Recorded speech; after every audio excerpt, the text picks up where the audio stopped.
다 같이 사도행전 3장 1절 말씀부터 제가 읽겠습니다. 제9시 기도 시간에 베드로와 요한이 성전에 올라갈새 나면서 안전뱅이 된 자를 사람들이 메고 오니 이는 성전에 들어가는 사람들에게 구걸하기 위하여 날마다 미문이라는 성전문에 두는 자라. 그가 베드로와 요한이 성전에 들어가려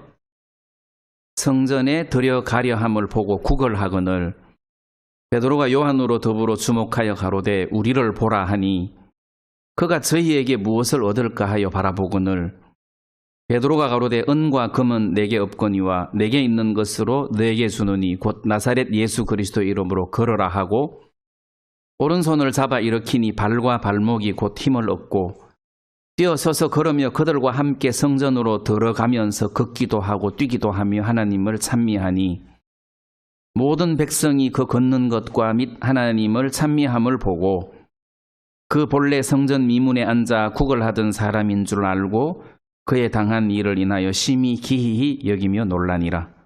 10절 말씀까지만 읽겠습니다.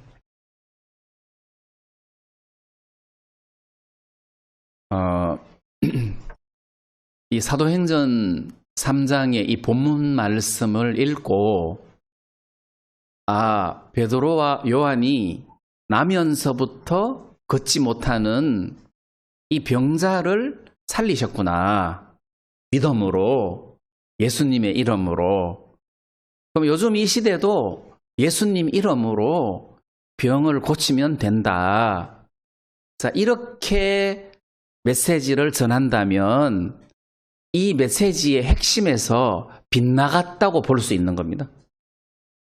이 사도행전 3장의 핵심 주제는 치유와 믿음이 아니고 부활과 구원에 있는 것입니다.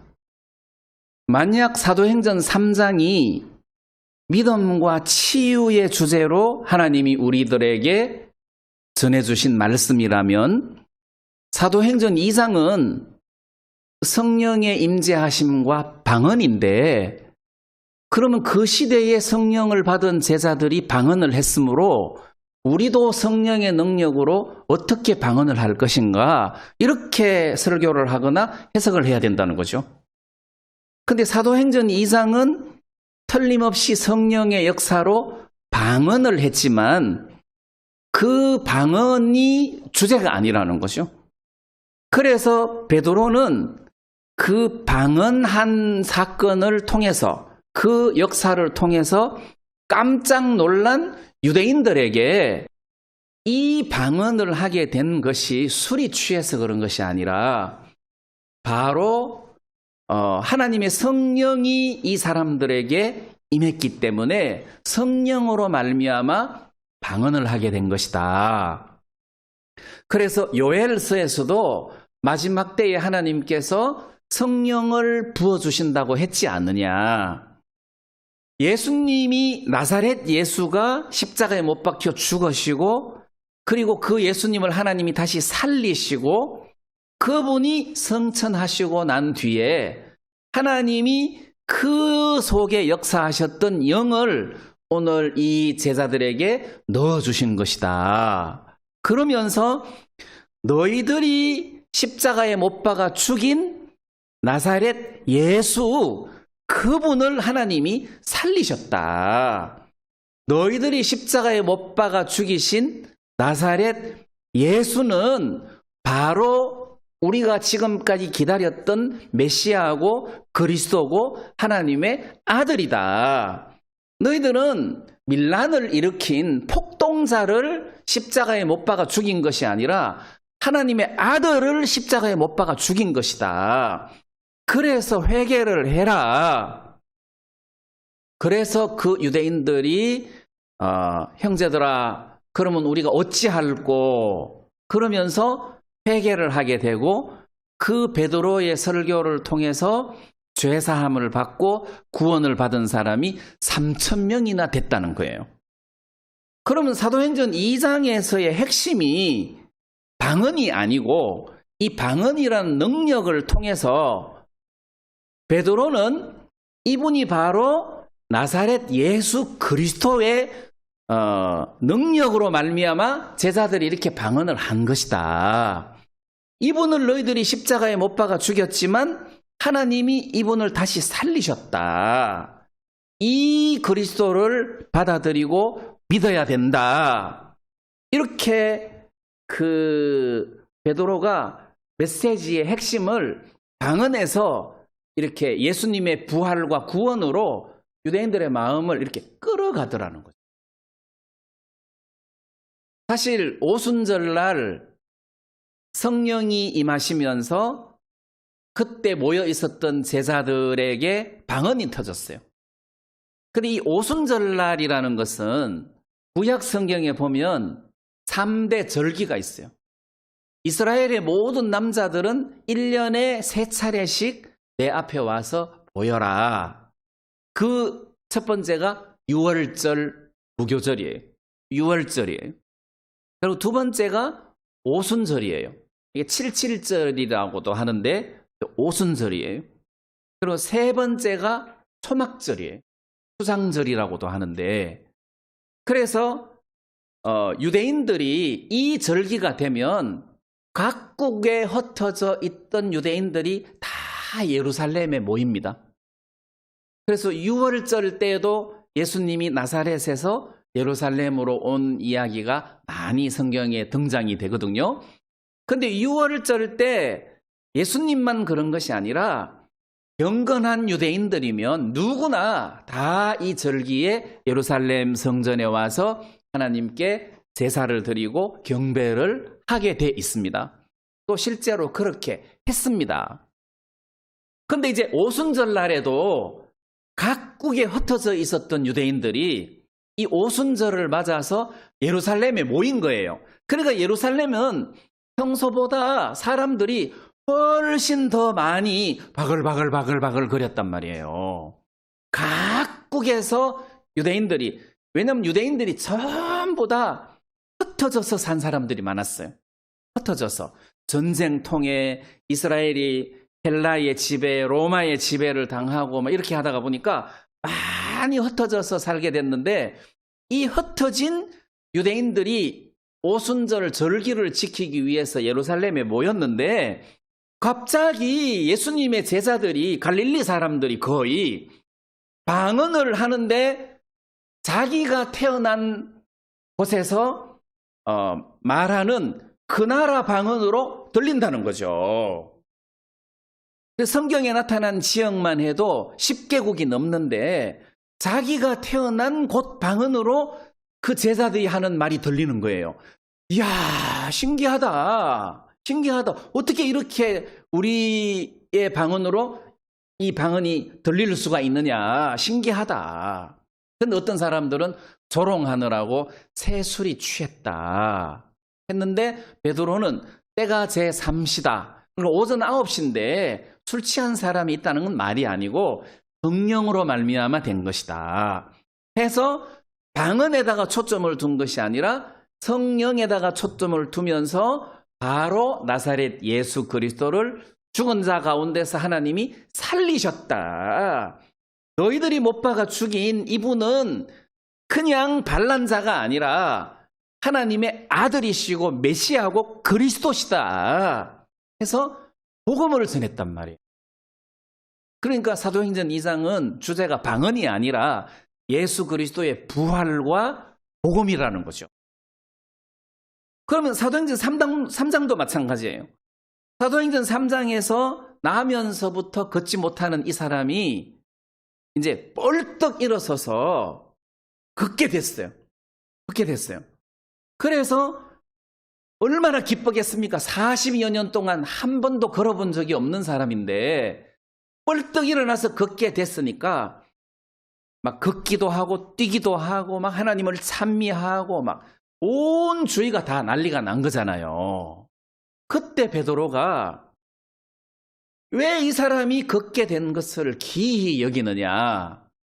너희들이 십자가에 못 박아 죽인 나사렛 예수 그리스도의 이름이 이 사람을 낫게 했다.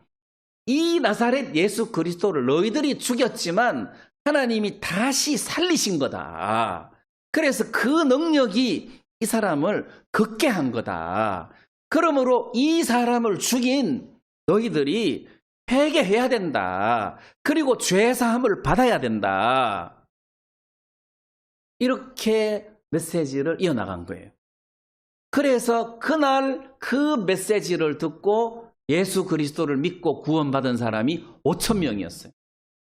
이 병자가 걷게 된 사건을 통해서 구원받은 사람이 5천 명. 그러니까 성령의 그 역사를 통해서 방언을 했는데 그 방언을 주제로 베드로가 설교해서 3천 명 구원받고 나면서부터 걷지 못한 이 사람이 걷게 된 이 성령의 능력을 통해서 베드로가 말씀을 전해가지고 5천 명이 구원받는 일이 생겼단 말이에요.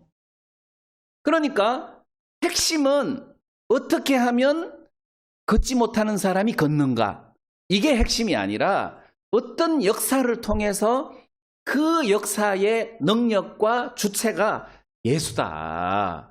너희들이 십자가에 못 박아 죽인 예수가 이런 능력으로 낫게 한 것이다. 이 예수를 너희들이 반란자라고 생각하고 죄인이라고 생각하고 십자가에 못 박아 죽였는데 아니다. 너희들 회개해야 된다. 해서 복음을 전하고 그리스도를 전해서 믿게 만들고 구원을 받게 만드는 그런 일들이 오늘 사도행전 3장이라는 거예요. 이제 물론 이제 오늘 이 시대도 예수님의 능력으로 병을 고칠 수 있다. 또 믿음으로 병을 고친다. 이것도 돼요. 이것도 돼요. 그래서 워치만니도 거의 폐병으로 죽을 뻔했다가 믿음으로 살아난 간증이 있고 요한 웨슬레도 비문까지 적어놨다가 죽을 거라고 생각했는데 다시 하나님 은혜로 살아난 적도 있고 또 병든 사람이 이렇게 살아난 적이 있습니다. 그렇지만 핵심 주제는 부활과 구원이라는 거죠.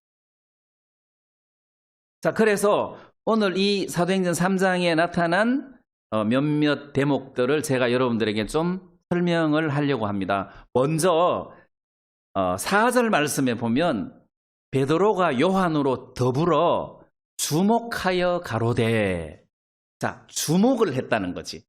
자, 이걸 여러분들이 같이 한번 상상해 보십시다. 성전 미문에 안전뱅이가 구걸하기 위해서 앉아 있었습니다.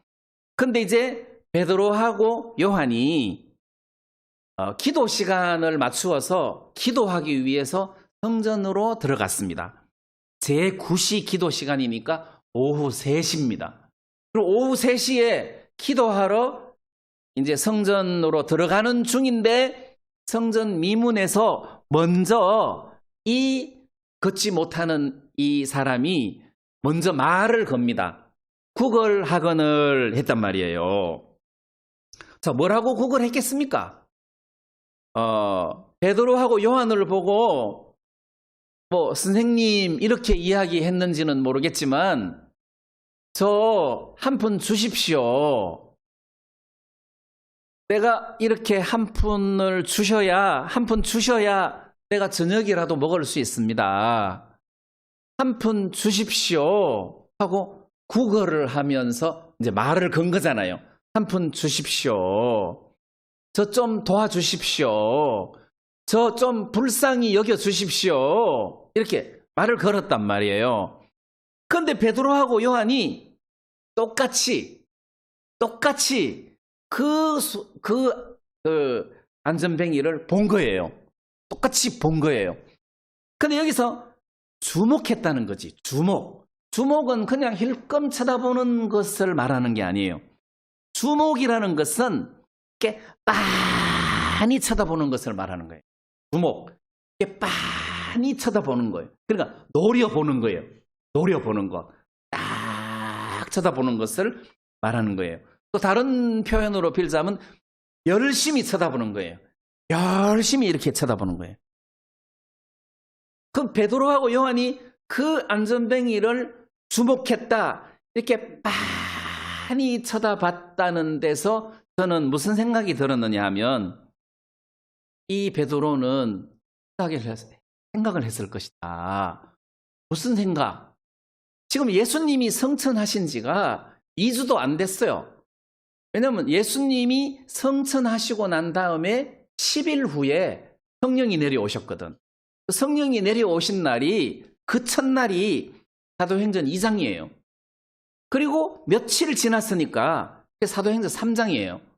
그러니까 예수님이 성천하신 지, 그 예수님이 자기들과 함께 있은 지가 2주도 안 됐어요.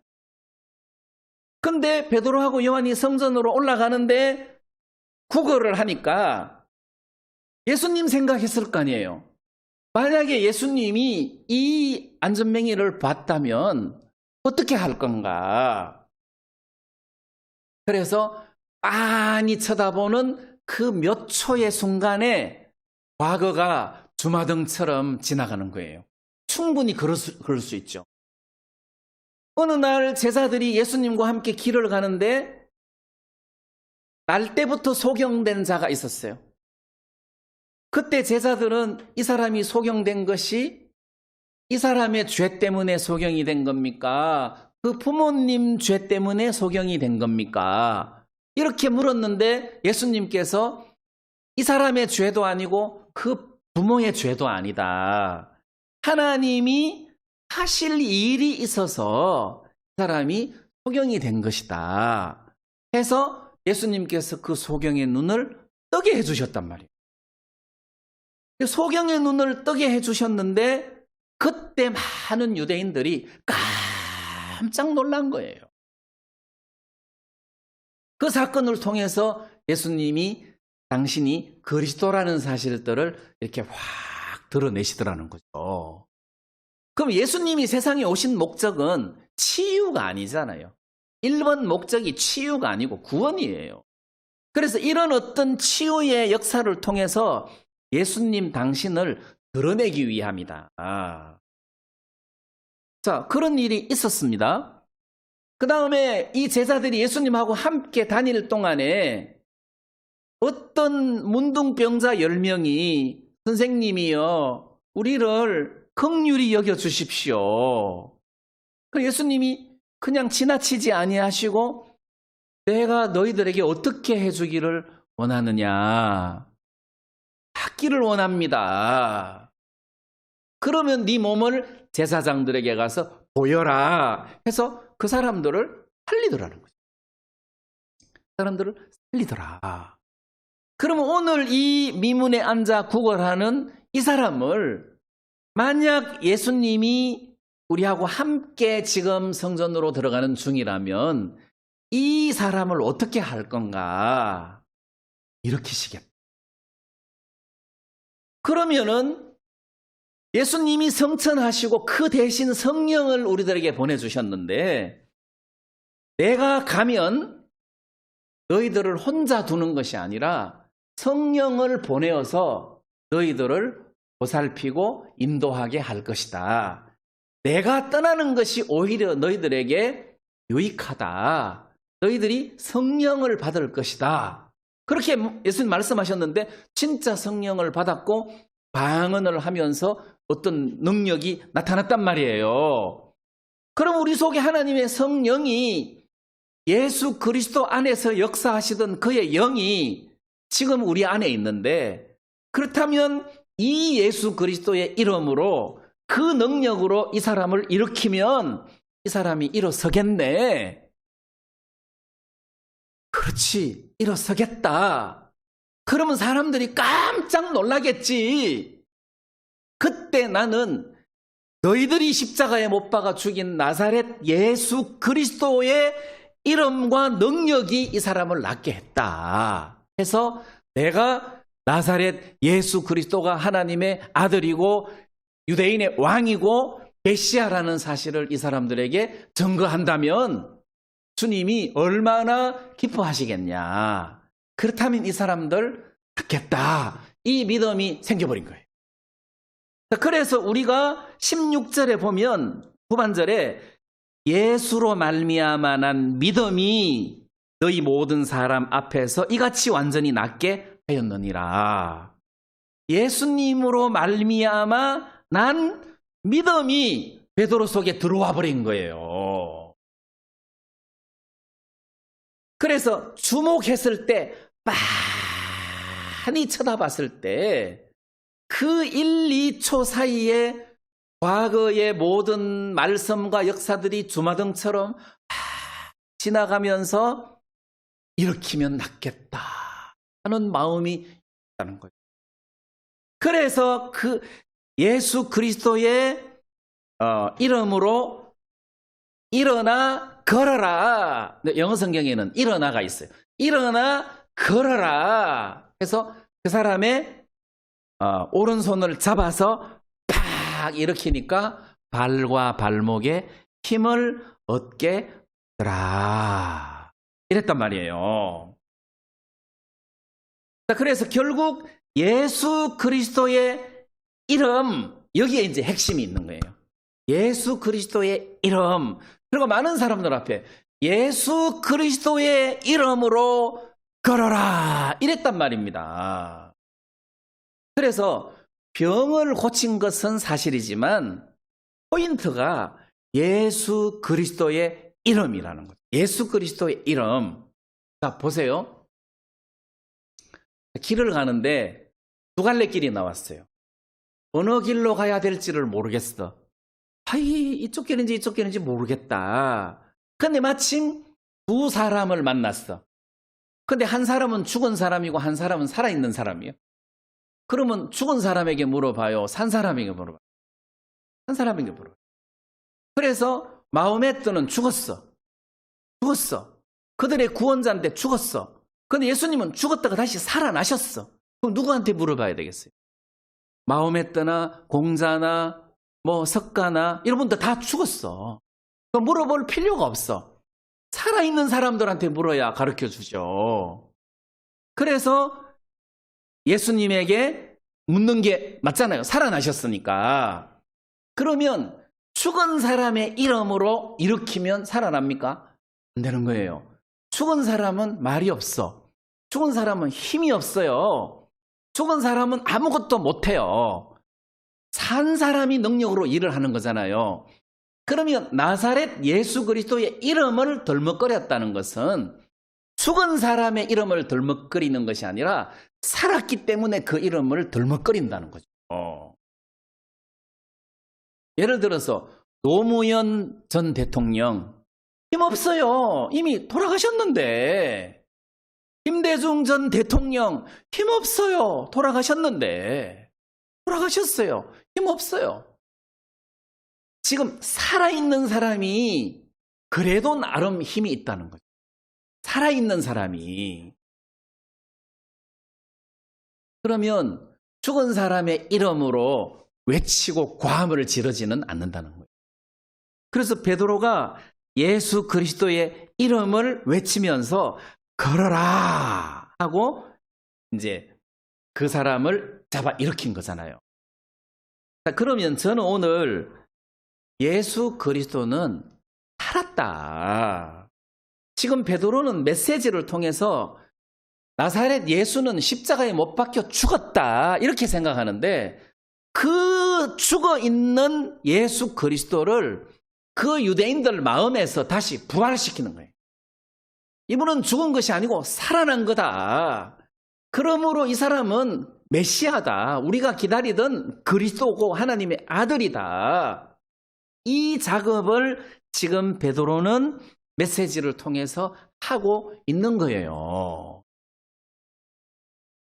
그리고 그 사람들이 이제 그 안전뱅이가 막 일어나니까 이 사람이 막 찬송하고 막 걷기도 하고 뛰기도 하고 막 이런 사람들이 야, 이 사람은 미문에서 국을 하던 그 거지가 아니냐. 어떻게 된 거냐. 근데 그 사람이 막 찬송하고 뛰고 걷고 막 이러면서 솔로몬 행각이라는 그 행각에 그 지붕 있는 넓은 공터가 있어요. 그 성전 옆에. 그 솔로몬 행각이라는 곳에 베드로하고 요한이 있었는데 이 사람이 베드로하고 요한을 딱 잡았단 말이에요. 다시 말하면 이분으로 말미암아 내가 이렇게 걷게 된 것이다. 그러니까 거기 수많은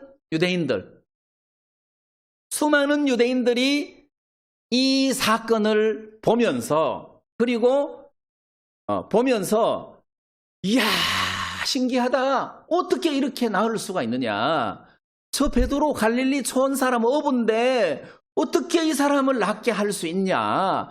이야 신기하다 할 때 베드로가 이 일을 왜 기히 여기느냐. 이 일을 왜 기히 여기느냐. 이상할 거 하나도 없다. 자, 너희들 생각해봐라. 나사렛 예수님이 몇 년 전까지만 해도 이 성전 옆에 베데스다 연못이 있는데 거기서 날 때부터 소경된 자 고치지 않았느냐. 날 때부터 소경된 자 고쳤고 베데스다 연못가에 38년 된 병자 그 사람 고치지 않았느냐. 그 날 때부터 소경된 자는 참 실로암 못에 가서 씻으라 했죠. 네, 정정합니다. 네, 이렇게 해서 그 사람들 고치지 않았느냐. 38년 된 병자 고치고 그 다음에 그 죽은 나사로를 살리는 거 너희들 못 봤냐. 온 예루살렘이 막 떠들썩했지 않았느냐. 오늘 이 안전뱅이가 일어난 걸 보면 작품이 같은 작품이라는 생각 안 드냐. 그래서 우리 눈에만 안 보일 뿐이지 나사렛 예수님이 지금 살았다. 살아서 역사하신다. 지금 그 생각이 안 드냐. 이 말이에요. 왜 귀히 여기느냐. 귀히 여길 거 하나도 없다. 포도주를 맛볼 줄 아는 사람은 딱 맛보고 이게 어느 나라 산이고 몇 년도 산이고 그거를 딱 알아맞추더라고. 맛을 딱 보고. 그죠? 그 커피 매니아도 딱 먹어보고 이게 어느 나라 커피다 뭐 이런 것도 다 싹 다 알아맞추잖아요. 그러면은 이 안전뱅이가 일어나는 이 과정을 딱 보면서 이거는 예수다. 예수 작품이다. 이거 베드로 작품이 아니다. 껍데기만 베드로 작품이지 이거는 예수님 작품이다. 이게 딱 한눈에 들어온다는 거죠. 그러기 때문에 베드로가 이거는 예수님 작품이다. 내가 어떻게 이 사람을 낫게 할 수 있겠느냐. 택도 없는 소리다. 왜 나를 주목하느냐. 말도 안 된다. 이거는 작품이 예수님의 작품이다. 이렇게 지금 베드로가 외치는 거잖아요. 그래서 이 주목하여 할 때 저는 베드로가 예수님을 그 안전뱅이를 딱 주목할 때 이런 생각들이 다 들었을 거라는 마음이 들었어요. 그래서 믿음으로 이 사람을 일으켰겠구나. 그리고는 자기가 영광을 받지 않고 예수 그리스도를 나타내고 예수 그리스도를 믿게 이 유대인들의 마음을 이렇게 이끌어 왔구나. 이런 마음이 들어요. 그러면 저는 이 베드로가 오늘 우리에게도 뭘 이야기하고 싶겠느냐. 예수 그리스도는 살았다. 오늘 우리 가운데 계신다. 오늘 여러분들 가운데 계신다. 이 천지를 만드신 하나님이 오늘 내 마음 속에 살아계신다. 내 마음에 살아계셔서 역사를 하신다. 이분이 곧 생명인데 내 안에는 생명이 있다. 생명이 있는 씨앗. 이 씨앗은 생명이기 때문에 밭에다가 심어 놓으면 막 거기서 싹이 나잖아요. 싹이 나잖아요. 그 싹이 나는 걸 보면 대단하잖아요. 여러분들 속에 하나님의 생명이 계신다는 것이, 하나님의 능력이 계신다는 것이, 예수 그리스도의 영이 오늘 우리들 마음속에 계신다는 거죠. 그런데 그 생명의 권능의 영이 어느 날 호련히 우리 마음을 확 바꾸어서 영화로운 몸이 되게 할 겁니다. 어느 날 그 생명의 능력이 우리를 다 바꿔버린다는 거죠. 예수님 재림하실 때 우리를 완전히 영화로운 몸으로 바꾸셔서 끌어올리실 거란 말이에요. 무엇이 내가 바꾸는 것이 아니라 내 속에 있는 주의 영이 나를 그렇게 바꾸신다는 거죠. 그런 능력이 모든 구원받은 사람들 속에 지금 존재한다는 거잖아요. 그러면 그 영이 그날만 역사해서 우리를 영화로운 몸으로 바꾸는 것이 아니라 지금도 주의 영이 능력으로 우리를 인도하시고 간섭도 하시고 보호도 하시고 깨닫게도 하시고 위로도 하시고 우리 속에 살아계신 성령이 그렇게 이 일을 하신다는 거죠. 우리 속에 생명이 있는데 이 생명의 능력이 내 속에서 무언가를 한다는 것을 믿으셔야 돼요. 뭔가를 한다. 이분이 지금 나를 이끄신다. 이분이 내 속에서 살아계신다. 살아계신다. 그래서 우리 마음 속에 죽어있는 예수 그리스도를 살리는 거예요. 예수님이 계시구나. 예수님이 계신다면 내가 더 이상 걱정할 필요가 없겠구나. 여기 제가 본문에서는 안 읽었지만 3장 26절 말씀을 한번 하나님이 그 종을 세워 복 주시려고 너희에게 먼저 보내사 그랬어요. 하나님이 그 종을 세워서 너희에게 복을 주시려고 했다. 이랬단 말이에요. 자, 여기서 그 종 하니까 무조건 목사님이라는 생각이 드십니까? 여기 보면은 13절에도 아브라함과 이삭과 야곱의 하나님 곧 우리 조상의 하나님이 그 종 예수를 영화롭게 하셨느니라 해서 그 종을 예수님으로 지금 표현하고 있단 말이에요. 그러니까 이 26절에서도 하나님이 그 종을 세워 했으니까 예수님을 세웠다는 거잖아요. 그러면 오늘 하나님께서 여러분들에게 그 종 예수님을 세워서 그 다음에 복을 주시려고 하셨다는 거죠. 자, 하나님이 우리들에게 그냥 복을 주시는 것이 아니에요. 그 종 예수님을 세워서 복을 주시려고 했단 말이에요. 예수님을 세워서. 자, 그래서 너희에게 먼저 보내사 했으니까 이 너희는 유대인들이에요. 유대인들에게 먼저 예수님을 보내어서 그 종 예수를 세우고 그 다음에 땅 위의 모든 족속이 너의 씨를 인하여 복을 받으리라 했으니까 그 다음에는 이방인들에게 예수님을 보내가지고 그 하나님의 종 예수를 세워서 그 사람들에게 복을 받게 하셨다 이 말이에요. 자, 그러면 우리가 복을 받으려면 우리 마음속에 예수 그리스도가 세워져야 되는 거죠. 하나님이 먼저 우리들에게 예수 그리스도를 세우는 작업을 하고 계신다는 거예요. 그럼 안전뱅이가 이렇게 일어나는 이 성령의 권능의 역사를 통해서 하나님은 유대인들 마음속에 예수 그리스도를 세우는 일을 하고 계신다는 것입니다. 왜? 그래서 복 주시려고.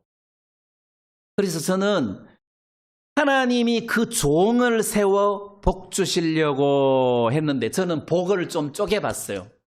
복이 뭐냐? 구체적으로 이 복이 뭐냐?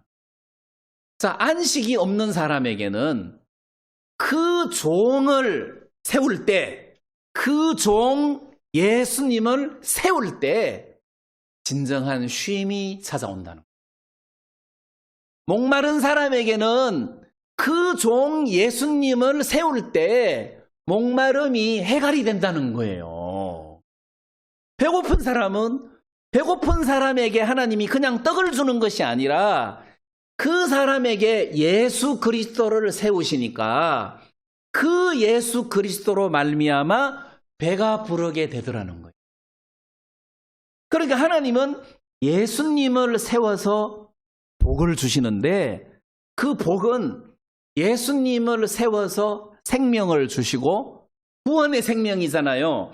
예수님을 세워서 우리들에게 안식을 주시고 예수님을 세워서 믿음도 주시고 능력도 주시고 위로도 주시고 예수님을 세우니까 그 예수님을 통해서 하나님이 우리들에게 필요한 모든 것들을 다 주시더라.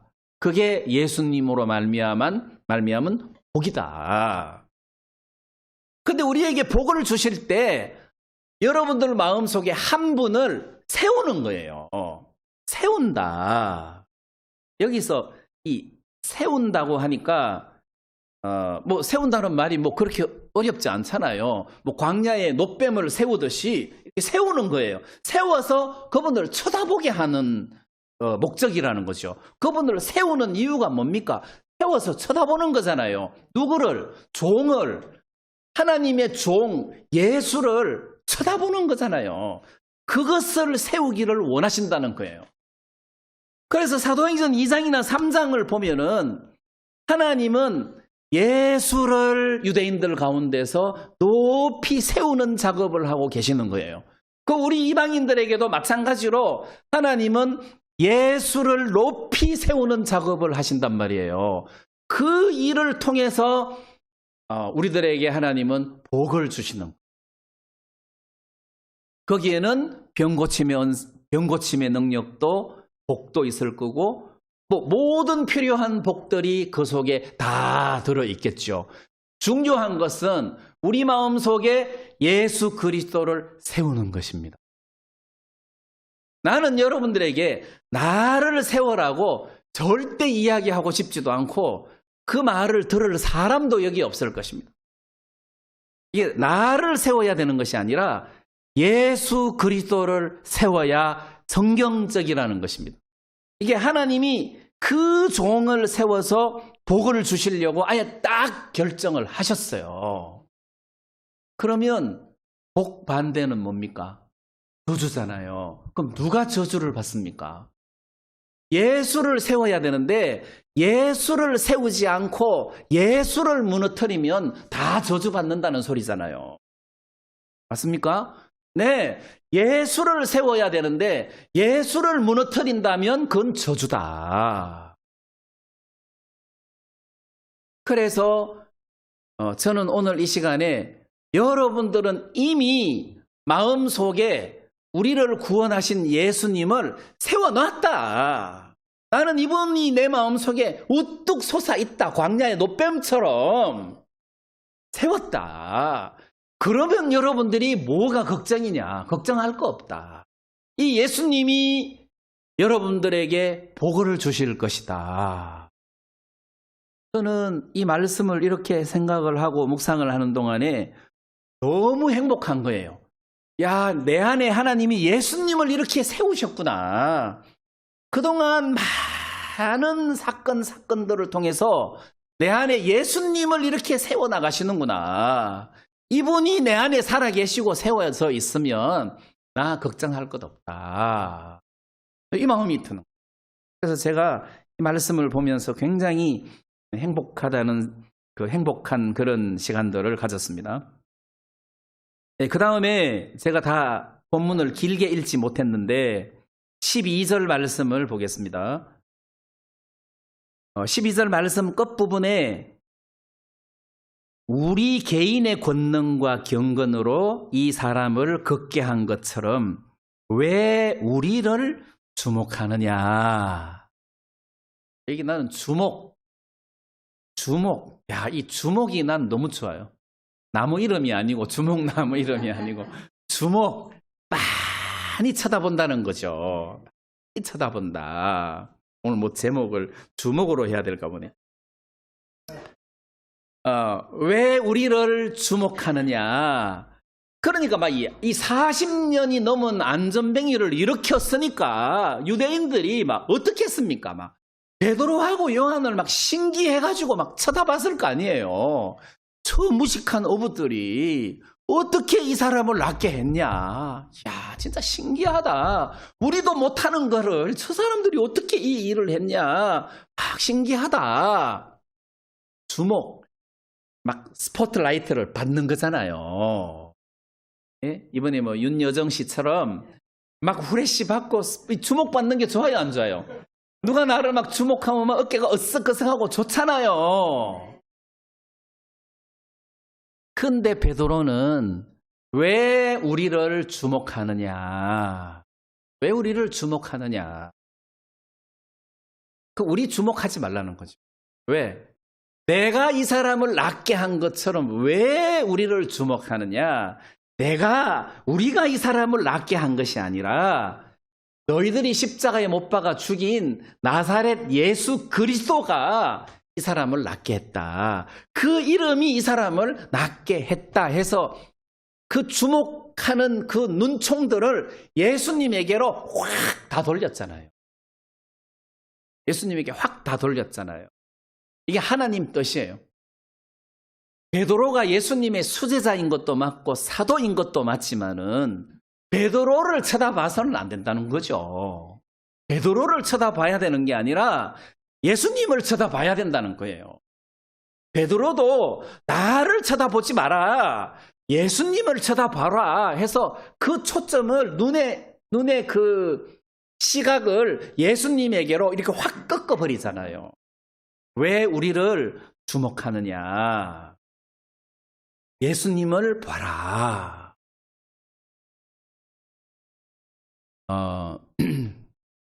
어느 날 예수님께서 제자들하고 변화산에 올라가셨어요. 원래 산 이름이 변화산이 아니에요. 근데 이제 그 산 이름을 특정하기가 어려우니까 그냥 변화산이라고 이름을 붙인 겁니다. 변화산에 올라가셨어요. 근데 이 베드로하고 야고보하고 요한이 변화산에 올라갔는데 갑자기 그 산 위에서 예수님이 입었던 옷이 막 광채가 나기 시작하는 거예요. 빛이 쫙 날 뿐만 아니라 그 예수님의 입었던 옷이 하얗게 세상에서 빨래하는 사람이 그렇게 희게 할 수 없을 만큼 하얀색으로 막 광채가 나는 그런 모습으로 예수님이 영광스러운 모습으로 변하신 거예요. 그건 사실 예수님께서 여기 섰는 제자들 보고 여기 섰는 사람들 중에 인자가 왕권을 가지고 오는 것을 볼 자들도 있느니라 하고 미리 예언을 하셨는데 그 장면을 말하는 거예요. 예수님이 왕위를 받아가지고 신령한 진짜 왕권을 가지고 이제 오신 모습인데 그걸 제자들이 본 거예요. 그러니까 베드로가 그 광경이 너무 좋은 거예요. 그래서 자기도 모르게 입에서 나온 말이 주여 우리가 여기 있는 것이 좋사오니 주의 이름으로 초막셋을 짓되 하나는 주를 위하여 하나는 엘리야를 위하여 하나는 모세를 위하여 하사이다 이랬단 말이에요. 그런데 갑자기 구름이 오더니 싹 다 덮어버렸어요. 그리고 하나님의 음성이 들렸는데 이는 내 사랑하는 아들이니 너희는 저희의 말을 들어라 그랬어요. 거기에 하나님이 너희는 모세 말도 듣고 엘리야 말도 듣고 예수님 말도 들어라 이렇게 안 했다. 그러면 베드로도 주여 굳이 초막을 지으려면 다 없애야 돼. 주여 초막 하나만 지어서 주님 머물게 하시고 우리는 여기 있는 게 좋겠습니다. 이렇게 해야 된다. 모세도 그러니까 다 보지 말라는 거죠. 하나님이 구름으로 다 덮어가지고 모세도 보지 말고 엘리야도 보지 마라. 이거 보지 마라. 그러시고는 너희는 저희 말을 들어라. 이는 내 사랑하는 아들이다.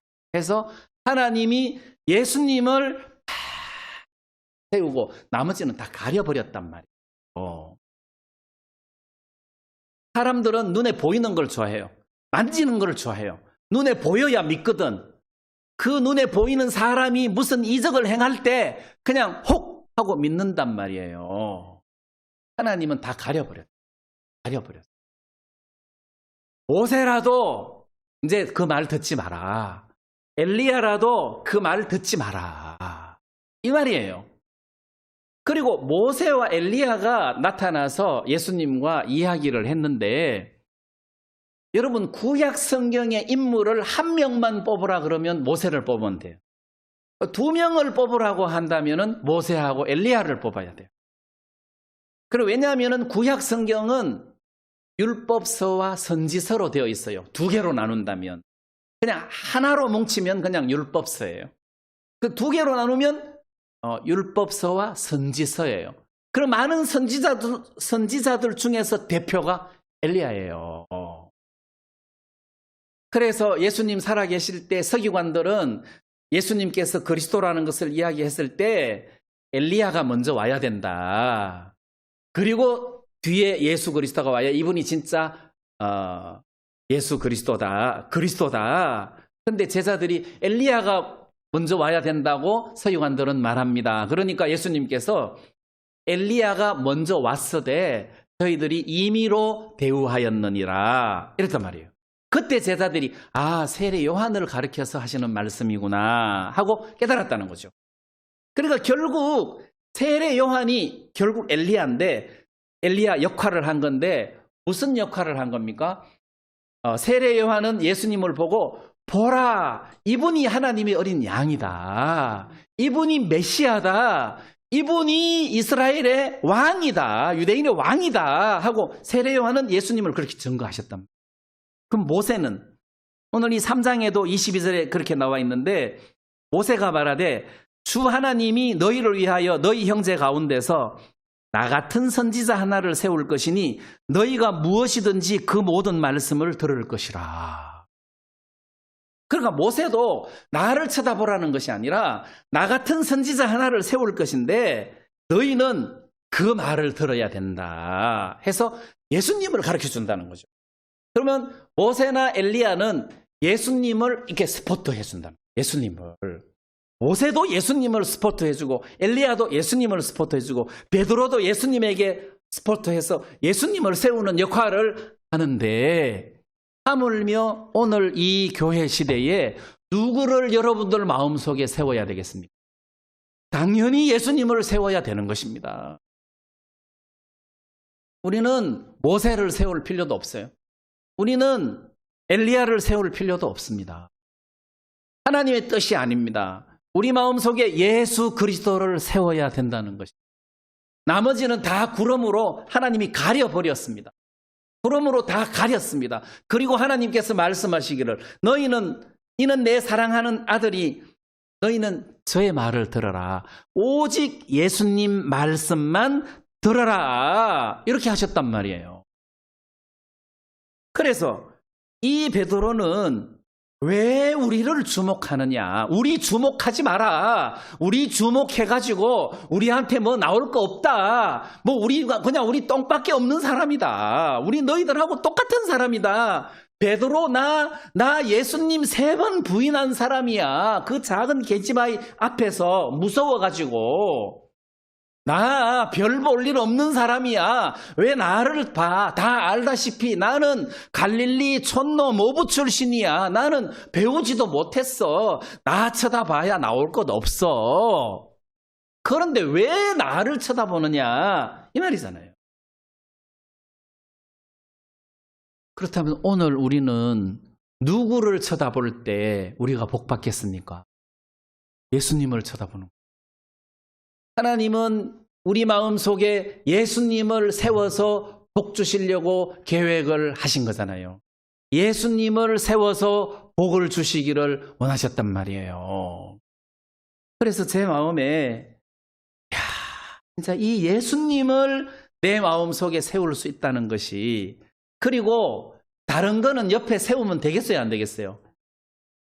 예수님 말고 모세도 세우고 엘리야도 세우고 그러면 되겠습니까? 안 되겠습니까? 안 되죠. 다 치워야 되죠. 예수님 말고는 싹 다 없애야 돼요. 아까워도 싹 다 없애야 돼요.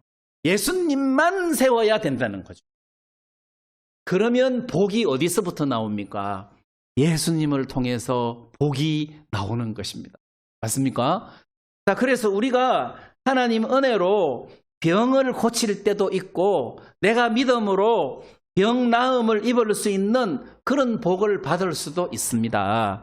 그렇지만 여기 사도행전 3장의 핵심 주제는 예수 그리스도, 나사렛 예수 그리스도를 세우는 일입니다. 이분을 여러분들 마음속에 세울 때 이분을 통해서 유대인들이나 이방인들이 복을 받게 된다는 뜻입니다.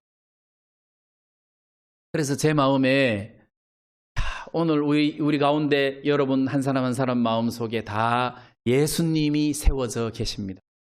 그 예수님이 여러분들에게 일을 하실 것입니다.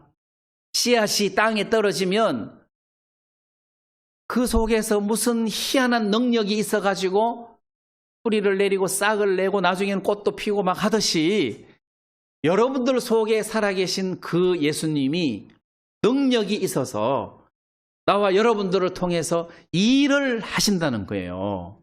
아, 이분이 나를 위로하시고 이분이 나에게 힘도 주시고 이분이 나에게 복도 주시고 쉼도 주시겠구나. 이분만 계신다면 그러면 나는 됐다. 이분이 계시면 됐다. 여러분, 이 예수님이 우리 가운데 이렇게 우뚝 세워져 계신다는 것이 얼마나 놀랍고 행복하고 감사하냐는 거죠. 맞습니까? 예, 또 한 주간 동안 우리가 이 예수님을 높이 세우는 이런 믿음으로 한 주간을 사시면 우리가 또 큰 힘이 되게 될 줄 아는 것입니다. 오늘 말씀을 여기까지 드리겠습니다. 예, 우리 다 같이 찬송 한 장 부르시겠습니다.